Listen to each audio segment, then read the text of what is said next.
tous, aujourd'hui on va s'occuper de l'installation d'un Pool Squad UV100 de la marque Pool Technology. Donc voici le carton, on va l'ouvrir et voir le matériel à notre disposition. Alors, le socle. Alors, ici, le réacteur qui permet d'avoir la lampe. On va faire ça dans l'ordre. Le porte-sonde pour le pH. Les réducteurs. Deux raccords Union 75. Et ici, le coffret électrique. Voilà. Donc, notice d'installation, les tubings. Donc ça, ce sont toutes les prises qui vont avec, tous les raccords. Et alors le boîtier.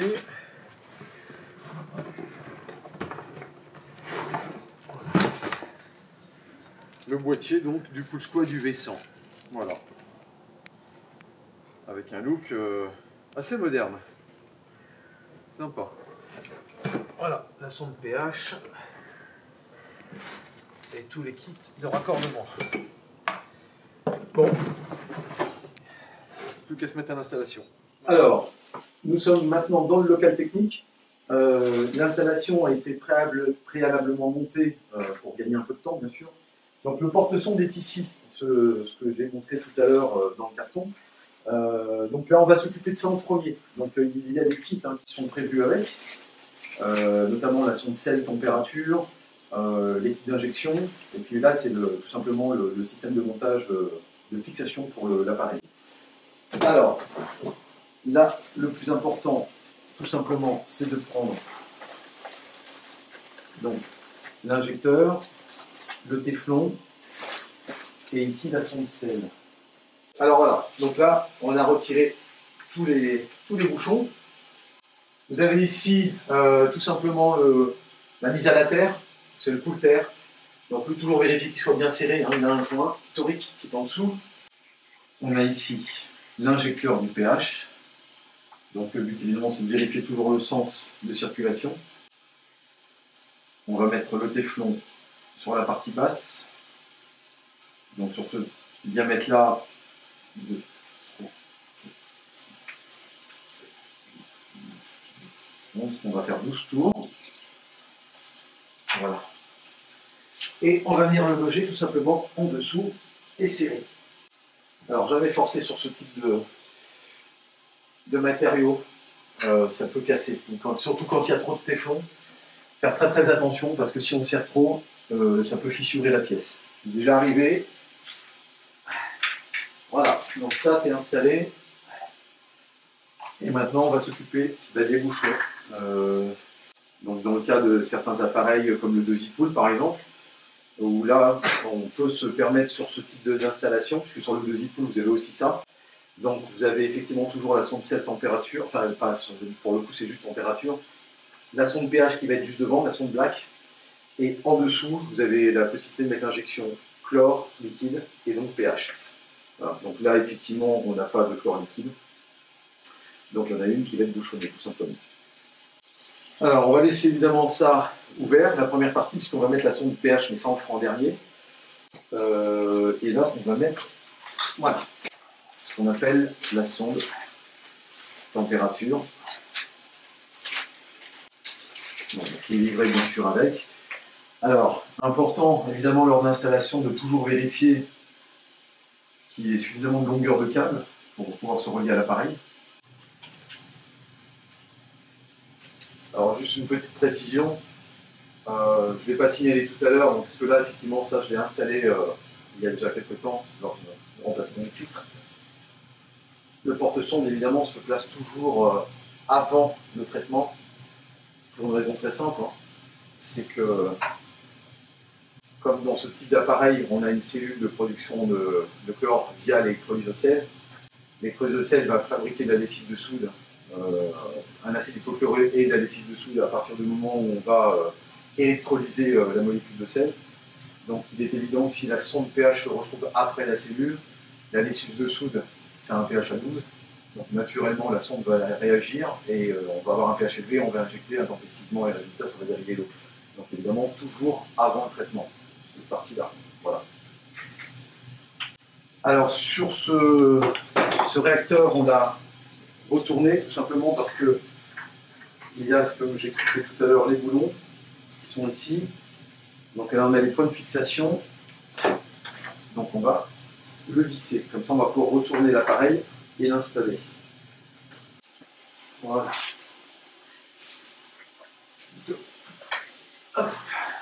Donc, sur ce type d'appareil, sur le réacteur, comme j'expliquais tout à l'heure, on a la cellule qui se trouve tout en bas. D'ailleurs, on voit les branchements qui va nous permettre d'avoir la rémanence dans l'eau, tout simplement.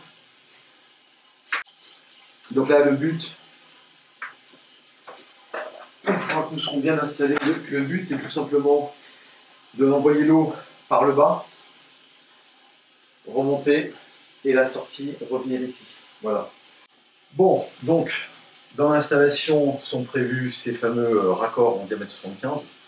Donc là, évidemment, on va les réduire pour passer sur du 63 comme on a dans l'installation ici. Donc là, tout simplement, on prend un petit papier de verre, on va enlever la paraffine qu'il y a sur toutes les parties.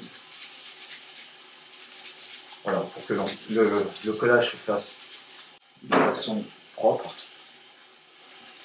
Donc là, on a toutes les pièces à faire, bien sûr.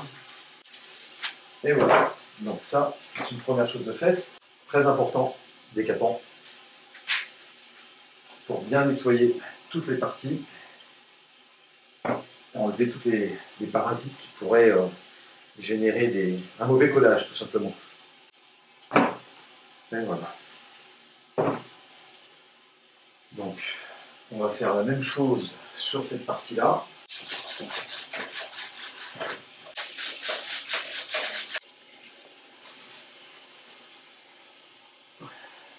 Tout est bien propre. On va pouvoir passer au collage. Ok, alors maintenant pour fixer, alors on a deux possibilités. Soit on met la partie avec le joint ici, soit on met la partie avec l'union. Voilà, bon ça c'est une question de goût. Je veux dire, ça n'a pas réellement d'importance. Donc le principal c'est de pouvoir coller. Ce qui va être important après, ce sont tout simplement les tubes à couper pour le collage et se raccorder sur le bipass. Alors moi je prends toujours un morceau de carton. Quand on colle, on en met toujours un peu partout, donc c'est bien de pouvoir s'essuyer après. En tout cas, d'essuyer les doigts et les gants. Alors pour l'encollage, très simple. Vous avez cette colle blanche. Le but est d'en mettre à l'intérieur.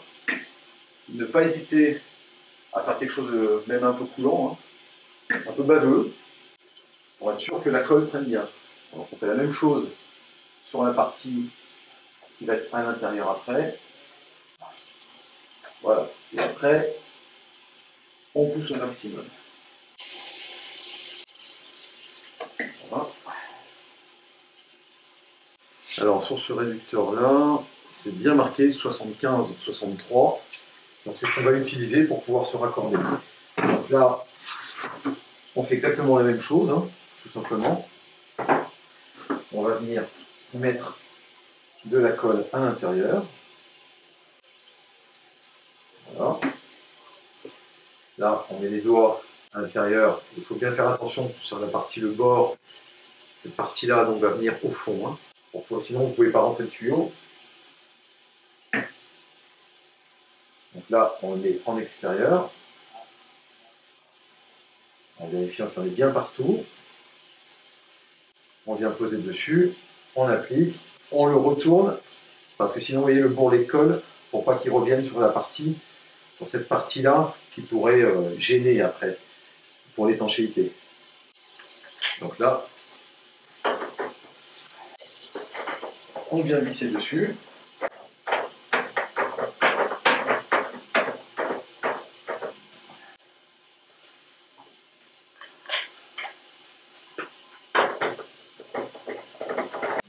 Voilà, à partir de maintenant, nous allons pouvoir nous occuper du raccordement entre le bipass et donc le réacteur. Donc, maintenant, on va s'occuper du bipass. Alors, le bipass, c'est cette partie-là, tout simplement. Le principe est très simple, hein. L'eau arrivant du filtre va repartir en refoulement dans la piscine. Donc, on veut tout simplement orienter l'eau sur sur un système de traitement, hein, ce qui est le cas ici. Donc, cette vanne qui est au milieu, elle va être ouverte à peu près à moitié. Et là, on va avoir une vanne de chaque côté qui vont être ouvertes en grand, qui va forcer l'eau à rentrer dans l'appareil et ressortir ici pour repartir dans la piscine. Voilà, donc là maintenant, la première chose à faire, c'est de coller les deux vannes et en fait de faire toute la partie hydraulique. On prend cette fameuse vanne diamètre 63, on a une butée au fond, on va prendre le bord de la butée et on se rend compte qu'on a à peu près 3,5 cm. On va faire la même chose ici. À l'intérieur, on a une petite nervure qui va nous permettre de se mettre au bout et on va se rendre compte qu'on a à peu près la même distance. Donc on a 3,5 cm plus 3,5 cm, ça nous fait 7 cm. Donc le but, c'est déjà de faire un morceau de tuyau de 7 cm qui va nous permettre d'être collé. Si évidemment on veut un peu plus de distance parce que les conditions font que, si on sait que par exemple on veut 10 cm entre la vanne et cette partie-là, on va prendre les 10 cm plus les 7 cm d'encollage. Donc on aura un morceau de tuyau de 17 cm. Vraiment rien de compliqué. Dans notre cas, nous, on a très peu de place. On va rester sur un morceau de 7 cm qui va nous permettre d'être complètement collé. Voilà. Donc, le tuyau étant ici, on vient se mettre ici, morceau de 7 cm.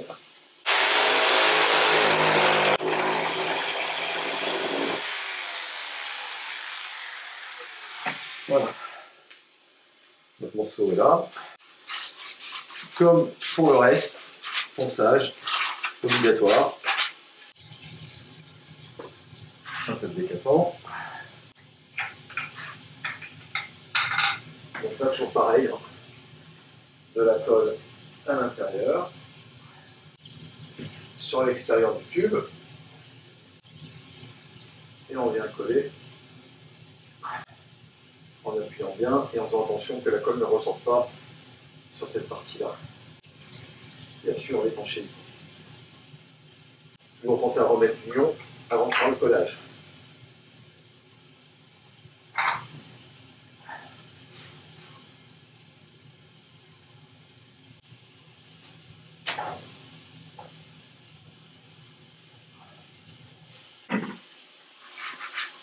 Donc cette vanne pourra être installée.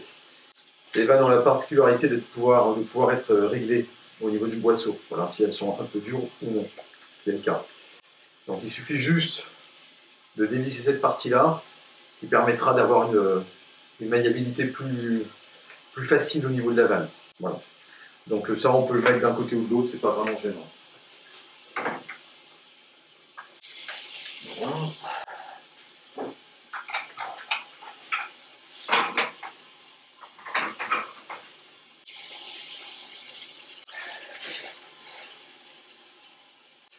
On a deux raccords ions ici, une sur la vanne et une sur la sortie du filtre. Donc forcément, si vous bougez un petit peu, on va jouer sur le niveau. Donc c'est aussi important parce que, évidemment, si le sol est au niveau ou pas, si vous avez un niveau qui n'est pas bon, vous risquez d'avoir un problème après pour vous faire les collages et en fait faire le restant de l'installation. Donc c'est important de vérifier que tout soit au même niveau. Allez, deuxième partie. Alors le but maintenant, cette partie-là va aller en bas, cette partie-là va aller en haut. On va déjà s'occuper du retour, parce que c'est la partie la plus directe et la plus simple, et on fera l'entrée après. Donc là, on va faire la même chose, tout simplement couper un morceau de 7 ici et un morceau de 7 ici, pour pouvoir mettre les coudes. On va déjà les préinstaller, et on fera la distance restante entre ce coude-là et celui-là. Donc on prend un morceau de tuyau dont on aura besoin, et après on pourra faire le collage. Et on fera la même chose sur la partie de l'entrée. Alors, bon, là, il y a un avantage énorme, c'est que rien n'est fixé, c'est tout neuf, c'est une installation complète, donc on peut se permettre de coller et d'adapter au fur et à mesure de l'avancement du chantier. Donc là, il n'y a pas vraiment de problème.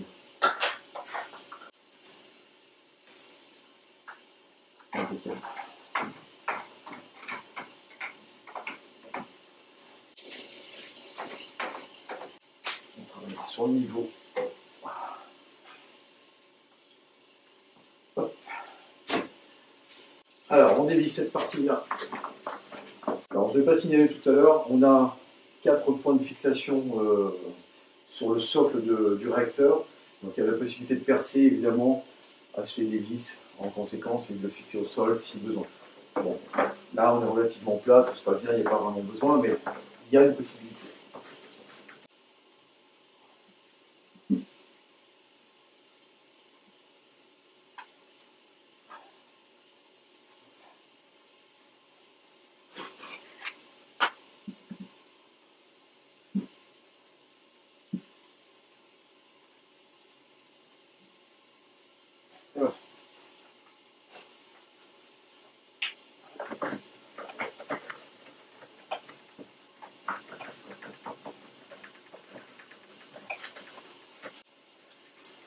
Donc maintenant, il suffit juste d'essayer d'aligner tout simplement le réacteur avec ce coude-là, entre les deux coudes. On va prendre la distance.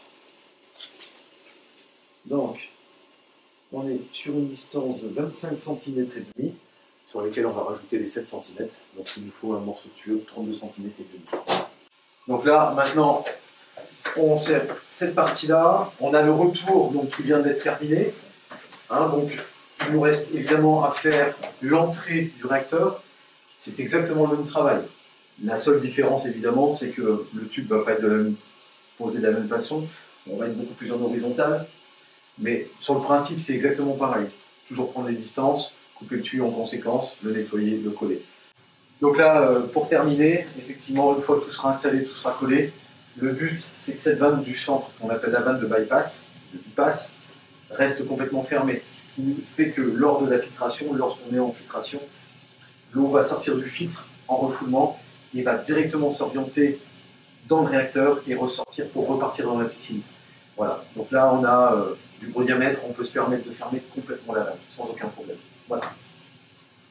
Donc l'installation du bypass est faite. Donc de ce côté-là, on est tranquille, le réacteur est branché. On va s'attaquer maintenant à la partie électrique et la partie donc, commande du système de traitement. Donc l'appareil, voici comment il se présente, tout simplement. Donc avec le tableau de commande, le petit écran et la pompe péristatique donc pour le pH. Pour l'installer, c'est en fait assez simple. Vous avez ici 2 ergots et cette plaque qui est fournie donc directement, qui va venir se placer comme ça. Voilà. Donc, évidemment, on va percer de telle sorte. Alors l'avantage d'avoir des trous ovalisés et en mode un peu diagonal, c'est qu'on va pouvoir jouer sur les niveaux. J'insiste un peu sur le niveau, mais c'est vrai que c'est quand même plus agréable quand c'est droit. Si c'est un peu de travers, c'est pas très joli. Alors, lui étant installé, on va maintenant le connecter tout simplement. Alors, on va faire la partie électrique en dernier. Là, sur cet appareil, on a ce cordon qui correspond à la cellule de l'électrolyseur au sel. Donc là, j'ai posé un morceau de tubiro tout simplement pour venir le brancher. La connectique est bien signalée. Donc là, il n'y a rien de compliqué. On vient le clipser, ça c'est fait. Voilà.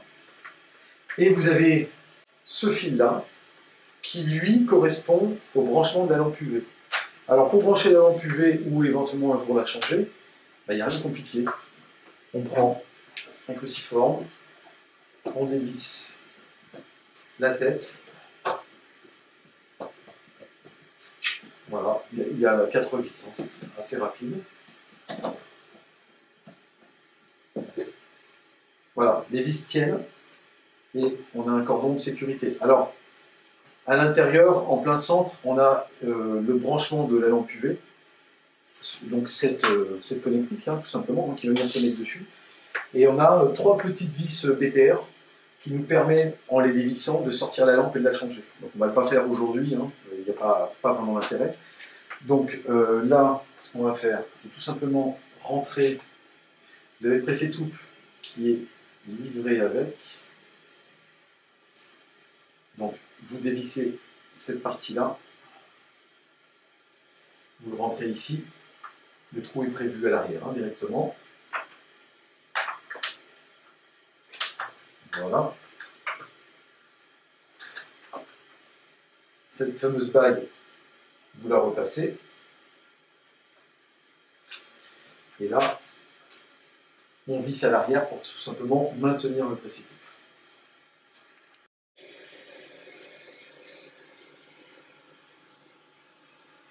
Vous avez pu remarquer sur la vidéo qu'il y avait un joint tout au long, tout autour en fait, qui permet d'assurer l'étanchéité. Donc quand même, bien vissé, pas forcé, jamais sur le plastique, mais être sûr que ce soit bien fermé pour que ce soit bien étanche. Voilà, donc maintenant, il va nous rester toujours la sonde température qui va venir se brancher. Alors, vous avez une prise de jack qui est exactement ici. Donc, elle va venir se mettre là. Donc là, je vais regarder comment je peux l'installer pour que ce soit propre, effectivement, pour ne pas laisser le fil pendre. Il va nous rester un câble. Alors, c'est celui-ci.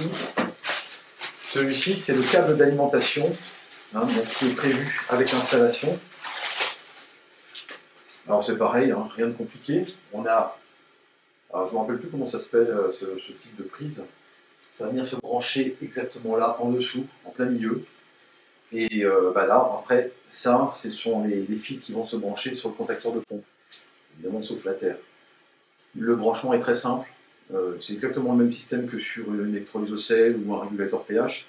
On doit être asservi à la filtration impérativement. C'est-à-dire que l'appareil ne peut pas, celui-ci ne peut pas se mettre en route sans la filtration. C'est très important parce que sinon il va se mettre à produire. Et si on n'a pas sur une électrolyse au sel, à moins qu'il y ait un contacteur de débit dessus, mais voilà, il faut éviter, surtout si on a des vannes fermées et que l'appareil venait à se mettre en route. Le gaz dans les tuyaux, ça pourrait tout faire exploser, donc c'est mieux d'éviter. Donc le branchement très simple, contacteur de pompe, donc sur la pompe de filtration, fil noir, fil bleu, complètement à gauche. Alors, là, c'est faire quelque chose de propre. Alors, on en fera après. Il va nous rester la sonde pH. Sonde pH.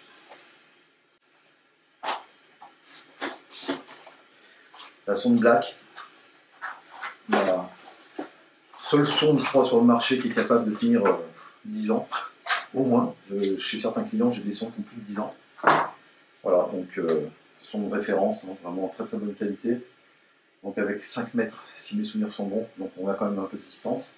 Donc là, il suffit juste d'enlever effectivement cette partie-là. Ce qu'on va faire, on va mettre du téflon et on va venir se brancher sur le porte-sonde qui est ici. Donc on va relier les deux câbles ensemble avec des riselants tout au long des tuyaux. Et après, on va voir comment on peut faire passer ça, certainement avec un peu de tubéro. Ça passe à peu près propre. Voilà. Ok, donc une fois que les câbles sont passés, vous avez ici le câble qui correspond à la sonde pH, ce câble-là à la sonde température. Bon là c'est tout simple. Vous avez, comme je l'ai expliqué tout à l'heure, la petite prise qui se trouve ici, juste dans l'angle. Vous venez l'insérer à l'intérieur. Et donc ici la prise BNC qui correspond donc au pH. Là, alors vous avez des petits ergots hein, qui sont ici avec la prise. Vous tournez, quart de tour sur la droite et c'est fixé. Voilà, donc là il n'y a plus rien à faire à ce niveau-là. Ça, a été branché. Le câble d'alimentation, tout simplement pour le branchement de l'appareil, donc on l'a fait passer ici. On l'a un peu dénudé parce qu'effectivement il était un peu long pour le tableau. Alors après, très simple. Voilà, donc on va prendre le bleu pour le neutre, le marron pour la phase, hein, tout simplement. On prend le petit tournevis qui va bien. On va dévisser, mais c'était déjà le cas. C'était normalement tout dévissé. Voilà. Donc, alors, évidemment, c'est du multifil. Donc, le but, c'est comme de le torsader parce que sinon, il va s'accrocher partout. Alors, on va le mettre à l'intérieur. Voilà. On vient serrer. Donc là, on est branché vraiment sur sur les fils qui correspondent à la pompe de filtration. Donc on est sur l'alimentation de la pompe de filtration au niveau du contacteur. Ce qui fait que là, on a un asservissement complet du système. Et voilà. Donc ça, c'est terminé. Là, on va le placer proprement à l'intérieur. Ok, alors, la partie électrique étant faite, toutes les connectiques étant branchées, il nous reste évidemment le régulateur pH. Donc, on a ce qu'on appelle une crépine d'aspiration qui est fournie avec, qu'on va mettre au fond du bidon de pH-, alors qui est ici, qui est juste en bas, que j'ai mis derrière. Le but, ben, on fait un trou dans le couvercle, tout simplement. Là, ce qu'on va faire, on va le passer par l'intérieur. Hop là, on le passe par l'intérieur. Voilà. Pour l'instant, on ne coupe pas parce qu'il faut le voir par rapport à la distance. À l'opposé, on vient tout simplement brancher dedans. Voilà, on essaie de mettre le plus long possible. Et de là, on le met dans le bidon, en s'assurant qu'il est bien au fond. Et on le voit, alors vous ne pouvez peut-être pas le voir sur la caméra, mais on voit l'ombre au fond du bidon. Il n'y a plus qu'à resserrer, comme ça on assure aussi une étanchéité. C'est pour ça, là j'ai placé en diamètre 8, hein. Ça permet d'être vraiment pile dans le diamètre, ça ne bouge pas, et au moins on n'a pas d'acide qui ressort. Voilà. Alors, on dévisse en façade. Vous avez vu qu'il y a 2 vis, on peut prendre un tournevis, hein, mais on peut aussi le faire à la main. Voilà, ça nous permet d'enlever notre façade. Cordon péristatique, donc à l'intérieur. On dévisse ces 2 parties. Le système du cordon péristatique, c'est toujours identique, ça tourne dans le sens d'une aiguille, d'une horloge, pardon, d'une montre. Hein. Donc il va toujours tourner dans ce sens-là. Donc ça veut dire qu'on va aspirer de ce côté-là pour réinjecter de ce côté-là. Donc, puisque ça vient du bidon, le but évidemment c'est de se mettre du bon côté, parce que sinon on va inverser et ce serait gênant. Voilà. Donc là, on voit à peu près ce que ça donne. On va couper ici.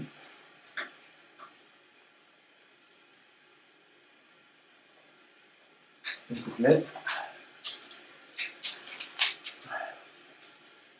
On prend cette partie-là, on vient mettre à l'arrière comme ça. On le rentre. On vient le mettre ici. Voilà, il n'y a plus qu'à resserrer.